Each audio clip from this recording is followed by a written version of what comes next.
Okay, kali ni aku nak restore meter gamma ni. Sebenarnya sama je gamma cicak zero. Sebabkan meter ni dah nampak kusam, dah buruk. Aku nak try untuk restore lah. Sebelum ni kita ada buat restore, tapi kali ni kita restore geli-geli je, bagi nampak bahagian meter ni cantik dan semualah. Kita dah selesai bogilkan bahagian-bahagian meter. Dan ada bahagian yang patah. Macam tengok ni, untuk pemegang bracket ni patah. Di sini pun dah patah. Ni bahagian dia. Lepas tu dekat bahagian tengah satu ni pun dah patah, nampak? Benda ni normal kalau untuk painter. Sebab bila bergegar kan, lama-lama dia crack, lepas tu dia patah.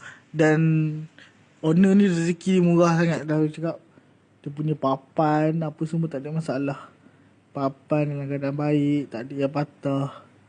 Papan meter lah, papan meter. Ni papan meter dia. Aku simpan kat sini. Malas nak buka. Yang lain patah dekat bahagian-bahagian yang boleh aku repair balik.